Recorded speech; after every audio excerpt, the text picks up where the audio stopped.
Assalamualaikum warahmatullahi wabarakatuh. Kami dari kelompok 6 akan mempresentasikan materi tentang manajemen resiko keuangan. Yang akan dipresentasikan oleh saya sendiri, Fitriatus Zakia, dan teman-teman saya, yaitu Siti Hamiyah, Yuli Rodia, dan Nurul Inayah. Berikut adalah definisi manajemen resiko. Manajemen resiko adalah suatu pendekatan terstruktur dalam mengelola ketidakpastian yang berkaitan dengan ancaman.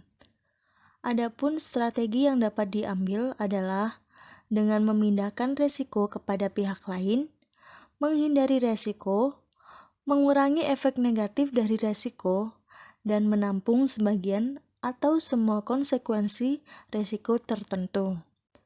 Objek dari manajemen resiko adalah untuk mencapai keseimbangan antara pengurangan resiko dan biaya, sehingga standar yang digunakan tepat untuk menilai kinerja aktual.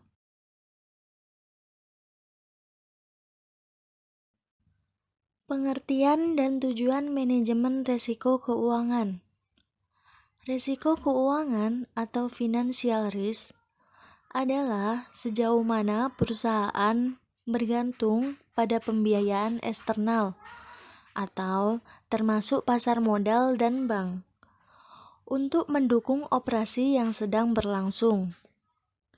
Sedangkan tujuan utama manajemen resiko keuangan adalah meminimalkan potensi kerugian yang timbul dari perubahan tak terduga dalam harga mata uang, kredit, komoditas, dan ekuitas. Hal yang perlu dipertimbangkan akuntan manajemen dalam mempertimbangkan risiko lain yang mungkin timbul antara lain. Yang pertama, risiko likuiditas. Risiko yang timbul karena tidak semua produk manajemen risiko keuangan dapat dipertimbangkan secara bebas. Yang kedua, diskontinuitas pasar mengacu pada risiko bahwa pasar tidak selalu menimbulkan perubahan harga secara bertahap.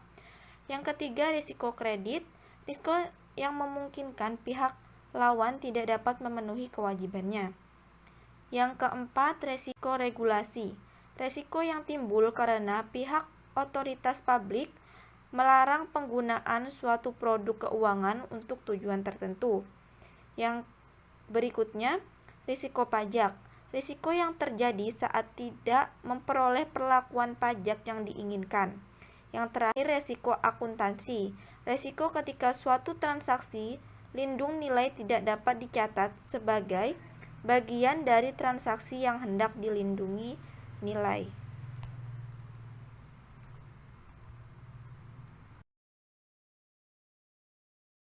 Kemudian pentingnya manajemen risiko keuangan dan peranan akuntansi dalam manajemen risiko keuangan. Untuk pentingnya manajemen risiko keuangan itu terdapat 2 poin. Yang pertama, pertumbuhan jasa manajemen risiko yang cepat menunjukkan bahwa manajemen dapat meningkatkan nilai perusahaan dengan mengendalikan risiko keuangan. Yang kedua, adanya harapan yang besar dari investor pihak-pihak berkepentingan lainnya agar manajer keuangan mampu mengidentifikasi dan mengelola risiko pasar yang dihadapi secara aktif. Untuk peranan akuntansi dalam manajemen risiko keuangan, yaitu akuntansi manajemen membantu mengendali risiko pasar yang mungkin terjadi, mengukur trade-off yang berhubungan dengan strategi alternatif untuk merespon suatu risiko, mengukur peluang suatu perusahaan terhadap risiko-risiko tertentu, memberi penjelasan atas produk-produk pencegahan risiko, dan menilai keefektifan program pencegahan risiko.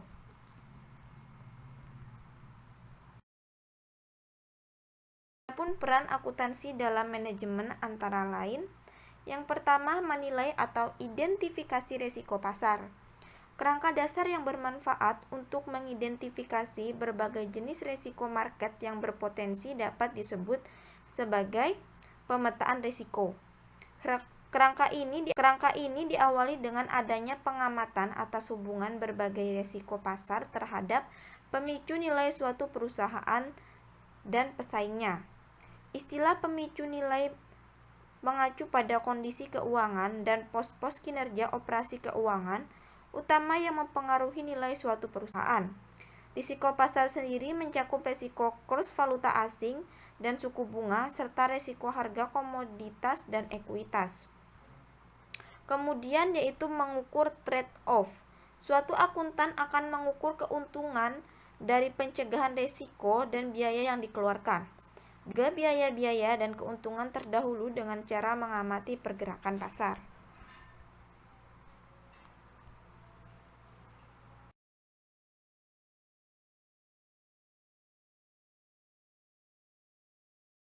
Manajemen risiko di dunia dengan nilai tukar mengambang. Dalam dunia kurs mengambang, tugas manajemen risiko mencakup 1. Mengantisipasi pergerakan kurs. 2. Mengukur risiko kurs valuta asing yang dihadapi perusahaan. 3. Merancang strategi perlindungan yang memadai. 4. Membuat pengendalian manajemen risiko internal. Meramalkan perubahan nilai tukar kurs. Dalam mengembangkan program manajemen risiko nilai tukar, manajemen keuangan harus memiliki informasi mengenai kemungkinan perubahan kurs. Dengan menyadari prospek kurs sebelumnya, manajemen keuangan diharapkan dapat menyusun ukuran-ukuran yang lebih efisien dan efektif jika peramalan kurs tidak mungkin atau terlalu mahal untuk dilakukan. Maka manajemen keuangan dan akuntan harus mengatur masalah-masalah perusahaan mereka demikian rupa untuk meminimalkan pengaruh buruk perubahan kurs.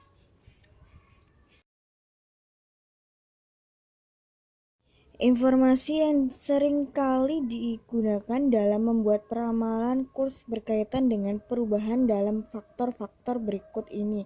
Yang pertama, perbedaan inflasi, kebijakan moneter, neraca perdagangan, neraca pembayaran, cadangan moneter dan kapasitas utang luar negeri, anggaran negara, kurs forward, kurs tidak resmi, perilaku mata uang terkait, perbedaan suku bunga, harga opsi ekuitas luar negeri. Mendefinisikan dan menghitung risiko translasi dan menghitung risiko transaksi. Potensi terhadap risiko valuta asing timbul apabila perubahan kurs falas juga mengubah nilai aktiva bersih, laba, dan arus kas suatu perusahaan.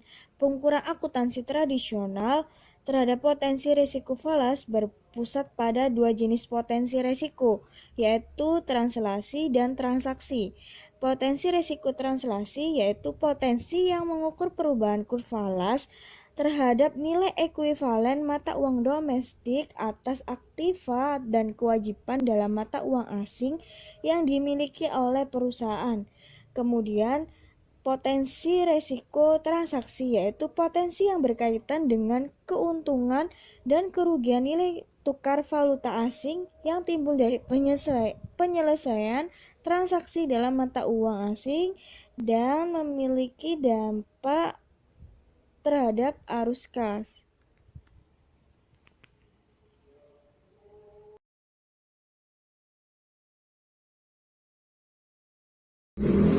Mengetahui strategi perlindungan nilai tukar dan perlakuan akuntansi yang diperlukan. 1. Strategi perlindungan. Lindungi nilai neraca, mengurangi potensi risiko yang dihadapi perusahaan dalam menyesuaikan tingkatan dan nilai denominasi moneter, aktiva, dan kewajiban perusahaan. 2. Lindung nilai operasional. Pelindungan risiko yang berfokus pada variabel-variabel yang mempengaruhi pendapatan dan beban dalam mata uang asing. 3. Lindung nilai struktural. Mencakup relokasi tempat manufaktur untuk mengurangi potensi risiko yang dihadapi perusahaan. 4. Lindung nilai kontraktural. Memberikan fleksibilitas yang lebih besar kepada manajer dalam mengelola potensi resiko valuta asing yang dihadapi. Selanjutnya yaitu akuntansi untuk produk lindung nilai, merupakan kontrak atau instrumen keuangan yang memungkinkan penggunaannya untuk meminimalkan, menghilangkan, atau mengalihkan resiko pasar kepada pihak lain. Produk ini mencakup antara lain yaitu 1. Kontrak forward falas, yaitu perjanjian untuk mengirimkan atau menerima jumlah mata uang tertentu yang dipertukarkan dengan mata uang domestik pada suatu tanggal di masa yang akan datang berdasarkan kurs tetap. 2. Yaitu future keuangan, komitmen untuk membeli atau menyerahkan sejumlah mata uang asing pada suatu tanggal tertentu di masa depan dengan harga yang sudah ditentukan. 3. Opsi mata uang, memberikan hak kepada pembeli untuk membeli atau menjual suatu mata uang dari pihak penjual berdasarkan harga tertentu pada atau sebelum tanggal kadaluarsa yang telah ditentukan. Yang terakhir yaitu swap mata uang, perjanjian pertukaran saat ini dan di masa depan atas dua mata uang yang berbeda berdasarkan kurs yang telah ditetapkan.